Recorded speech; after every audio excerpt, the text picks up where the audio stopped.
tivemos agora, recentemente, o pedido de recuperação judicial da Odebrecht.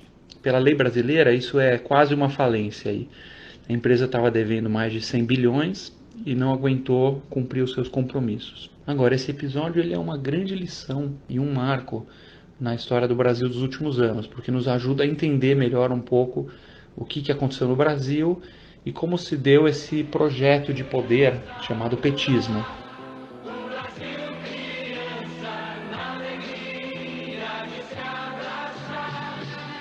O petismo ele é, no fundo, um tipo de religião vestida em volta de um projeto muito inteligente de captura e retenção de poder.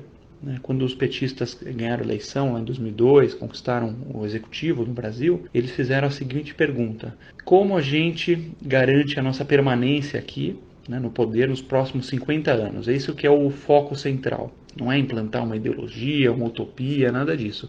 É simplesmente o poder cru e nu a longo prazo. E para isso foi desenhado um projeto muito inteligente, muito completo, admiravelmente inteligente até, que envolve alguns pilares para garantir esse poder. O primeiro pilar, obviamente, é você mapear todos os grupinhos de interesse no Brasil, os grupinhos de influência, e dar um jeito de cooptar esses grupinhos, trazer eles para perto e colocar eles debaixo das asas do governo central. São esses grupinhos a classe dos artistas, a classe dos intelectuais nas universidades, principalmente os movimentos sociais, movimento negro, movimento gay, ao cooptar esses grupos para sua ideologia, os altos funcionários públicos de algumas categorias, os sindicalistas, o Congresso, alguns empresários amigos do poder, mapear todos que têm influência, que podem ou ajudar ou sustentar um governo, ou mesmo os que podem atrapalhar.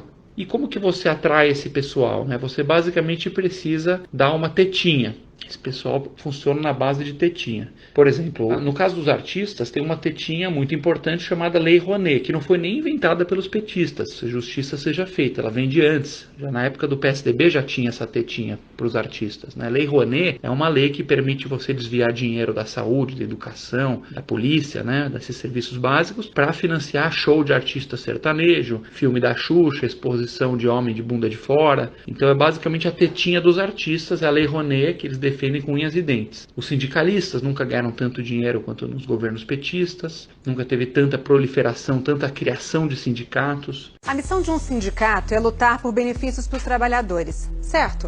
Mas em vários lugares do país não é isso que vem acontecendo, não. Esses sindicatos são controlados por dirigentes corruptos. E no fim o dinheiro sai do bolso do trabalhador e vai direto para o bolso deles.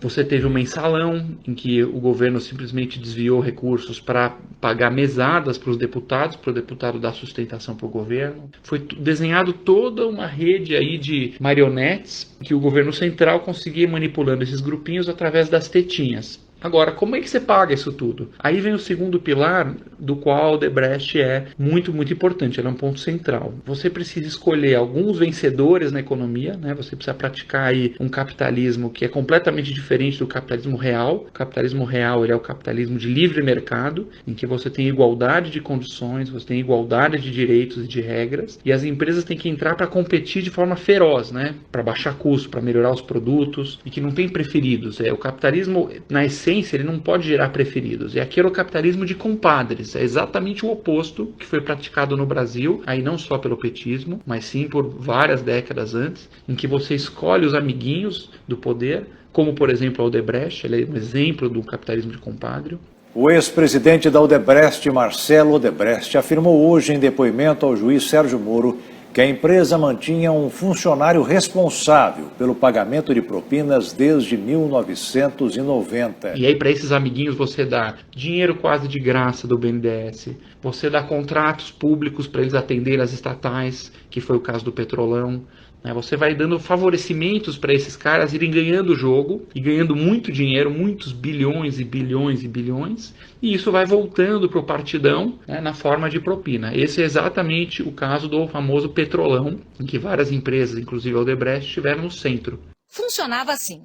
Partidos políticos aliados ao governo, PP, PMDB e PT, indicavam diretores para ocupar cargos na Petrobras, nas diretorias de abastecimento, de serviços, de exploração e produção internacional e de gás e energia.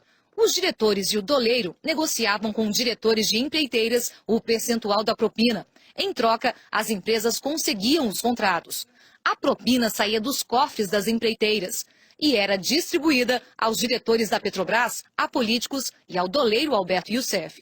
13 empreiteiras foram citadas no depoimento como participantes do esquema, entre elas Camargo Correia, Odebrecht, OAS, Queiroz Galvão, Andrade Gutierrez e Mendes Júnior. O primeiro pilar, então, é a cooptação de grupinhos e oferecer tetinhas para manter essa turma toda quietinha e apoiando o governo. Segundo pilar, escolher alguns amiguinhos para ficarem multibilionários e irrigar o esquema de corrupção. E o terceiro, para conseguir fechar a conta desse Estado que é absolutamente ineficiente, guloso, desse polvo gigantesco que é o Estado brasileiro, que devora tudo ao seu caminho, é você empobrecer, claro, a classe média e a população mais pobre, né? Alguém tem que perder nesse jogo aí. Se tem tantos grupinhos ganhando, alguém tem que perder. E quem perde é o povão e mais ainda a classe média. Essa é a equação aí que fecha dessa forma. Um Estado cada vez mais inchado, em que você vai dando os cargos, dando as verbas, ele vai engordando, vai deixando toda a companheirada feliz, vai deixando o funcionalismo feliz, vai deixando os empresários amigos felizes,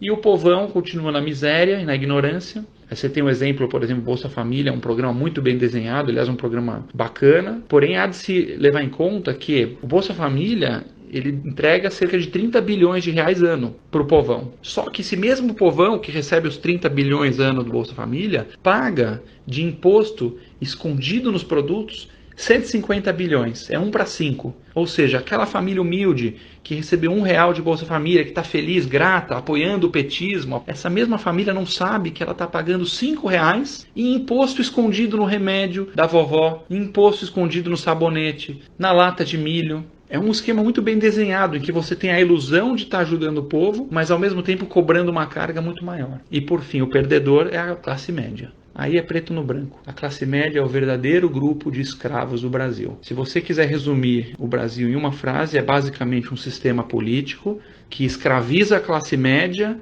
e alimenta as tetinhas dos grupinhos. Isso é o Brasil. Você, como classe média no Brasil, você faz um péssimo negócio. Péssimo. Você trabalha muito mais que no mundo desenvolvido. Você sofre muito mais com violência.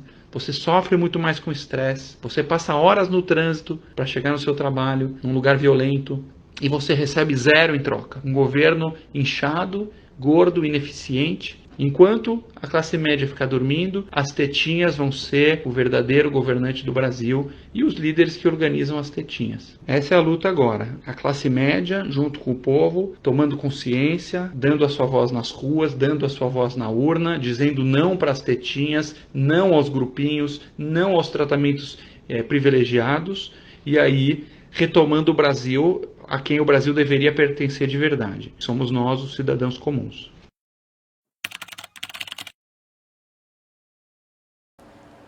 Até a próxima.